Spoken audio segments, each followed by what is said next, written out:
Apa? Assalamualaikum warahmatullahi wabarakatuh. Salam sejahtera untuk kita semua. Om Swastiastu, Namo Buddhaya, salam kebajikan, rahayu. Yang kami hormati pimpinan dan anggota Komisi 6 DPR RI, yang kami hormati dari Kementerian Koperasi, Menteri Koperasi, Wakil Menteri Koperasi dan seluruh jajarannya. Maaf kalau tadi saya agak memaksa untuk minta disebutkan siapa yang hadir, terutama di meja depan, karena ini adalah rapat resmi dan kita disaksikan oleh seluruh Indonesia begitu. Dan yang kedua, karena saya selalu mencatat Pak Wamen, mencatat siapa saja dari kementerian yang hadir, manakala nanti ada hal-hal hil-hil yang mustahil, saya punya catatannya begitu. Anda bicara apa, tanggal berapa, jam berapa. Nah, saya apresiasi dengan presentasi dari Menteri Koperasi tadi, dan sangat mengapresiasi karena dari mitra sebelumnya saya kira ini adalah pemaparan yang memaparkan tentang dasar hukum, sehingga mungkin tapi nanti kalau boleh pemaparannya dimulai dengan dasar hukum Bapak. Dan saya mendukung pemisahan Kementerian Koperasi dari UMKM, pertama karena ini akan mengubah perspektif kita tentang koperasi yang seolah-olah skala bisnisnya hanya bersifat UMKM begitu. Padahal kalau kita lihat di negara-negara lain, misalnya contohnya adalah koperasi yang kemudian mendirikan salah satu bank yang diperhitungkan di dunia, Rabobank misalnya, lalu kemudian ada Koperasi Fair Price milik National Trade Union Congress atau Federasi Serikat Buruh Singapura, dan ini tentu saja menjadi saya sangat mendukung dan saya sangat gembira akhirnya ada keputusan politik dari pemimpin nasional untuk memisahkan koperasi dari UMKM. Itu yang pertama. Yang kedua, sehingga dasar hukum menjadi pertimbangan yang menurut saya penting, karena kalau kita lihat tidak mungkin kementerian lembaga berjalan tanpa dasar dan payung hukum yang kuat. Dan kalau kita lihat ini sudah dipaparkan di halaman 9, mudah-mudahan nanti di pertemuan berikutnya dasar hukum ini ada di bagian depan.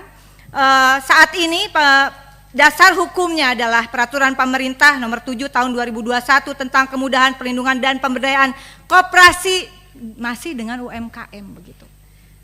Yang ini, yang PP-nya masih dengan UMKM. Sehingga kehendak yang luar biasa dari Presiden Prabowo ini, rasanya kita juga perlu memperbaiki aturan atau regulasi. Saya masuk ke politik legislasi, dan politik legislasi kita tentu saja berdasarkan Undang-Undang Nomor 12 Tahun 2011 tentang pembentukan peraturan perundang-undangan. Di pasal 7 ada hierarkinya. Hierarki tentang pembentukan peraturan perundang-undangan dimulai dengan, betul sekali di sini, Undang-Undang Dasar tahun 1945 pasal 33 ayat 1. Perekonomian disusun sebagai usaha bersama berdasar atas asas kekeluargaan. Ayat 4-nya, perekonomian nasional diselenggarakan berdasarkan atas demokrasi ekonomi, dan seterusnya begitu. Dan yang luar biasa adalah ini pertama kali kementerian di dalam hierarki pasal 7 ayat 1 tersebut, Undang-Undang Dasar, lalu TAP MPR begitu, undang-undang, baru peraturan presiden, Perpu dan sebagai undang-undang atau Perpu, lalu kemudian peraturan presiden dan sampai peraturan daerah. Di ayat 2 hierarki memperlihatkan power dari setiap peraturan perundang-undangan, yang di bawah tidak boleh melampaui atau melanggar peraturan perundang-undangan di atasnya. Dan di sini luar biasa, belum pernah ada di dalam rapat atau saya lupa, tapi Kementerian Koperasi di era kepemimpinan Bapak sekarang memasukkan ketetapan MPR nomor 16 MPR RI 1998, karena ini menjadi penting, tentang politik ekonomi dalam rangka demokrasi ekonomi pada pasal 5, usaha kecil menengah dan koperasi sebagai pilar utama ekonomi nasional. Ini menjadi konsideran hukum menimbang. Saya langsung masuk pada usulan politik legislasi. Saya bedakan politik legislasi, politik anggaran, dan politik pengawasan. Bapak, kita harus bekerja cepat dalam, saya kira 100 hari kerja ini bisa dikerjakan simultan oleh tim di Kementerian Koperasi. Oleh karena itu saya mengusulkan di dalam rapat ini agar segera disusun naskah akademik dan draft perubahan atas undang-undang koperasi begitu. Apakah akan usulan dari Kementerian Koperasi atau usulan dari Komisi 6 nanti dibicarakan, tetapi intinya dasar hukum itu menjadi penting untuk pembentukan Kementerian Koperasi, pendirian Kementerian Koperasi, berikut turunan organisasinya dan nanti politik anggaran dan politik pengawasannya dan skup dari klasifikasi koperasi. Nah, saya ingin menekankan beberapa hal di dalam politik legislasi ini. Ada yang namanya Bapak nanti karena ada catatan-catatan penting di dalam Undang-Undang Cipta Kerja yang juga saya kritisi sebetulnya pada saat pembahasan, bahwa misalnya koperasi ini heavy-nya bukan pada investasi finansial, tetapi pada pembagian hasil terhadap anggota begitu. Dan bisa dilihat nanti di Cipta Kerja, marilah kita perbaiki di revisi Undang-Undang Koperasi. Sistem DAIFI ini menjadi penting, saya sampaikan, diusulkan oleh Dr. Charles Howard, mungkin bisa menjadi bagian naskah akademik. Sistem manajemen kebijakan pembagian keuntungan berdasarkan partisipasi pekerja dan konsumen, tidak hanya dari dasar investasi finansial. Pembagian keuntungan didasarkan atas transaksi lain seperti tenaga atau pikiran serta tanggung jawab jabatan dalam model koperasi pekerja. Pembelajaran untuk koperasi konsumen dengan prinsip buy more, get more, dan kemudian hasil produksi untuk koperasi produsen, begitu. Dan kemudian yang kedua adalah pengambilan keputusan, tidak tertumpu pada satu orang tapi juga dalam mengambil keputusan yang dasarnya adalah setiap orang sama. Dan prinsip ini saya kira mohon dibantu juga dari tim Kementerian Koperasi, sistem dengan dasar keadilan partisipatif dan dasar keadilan untuk semua. Itu menjadi penting, menjadi ruh dari revisi Undang-Undang Koperasi. Yang kedua adalah terkait politik anggaran. Politik anggaran, usulan tambahan anggaran 2025 untuk program 1,7 triliun sekian, untuk kesekjenan 440 miliar sekian, total usulan anggaran adalah 2, sekian triliun begitu. Saya tidak akan memperdalam ini karena ini juga belum masanya untuk pembahasan begitu. Dan saya sepakat dengan Ibu Ketua, tentu saja kita hanya menerima Ibu ya, tapi kita juga belum bisa mengambil keputusan. Dan politik legislasi itu menurut saya juga di sini ada pimpinan yang merupakan pimpinan Dekopin.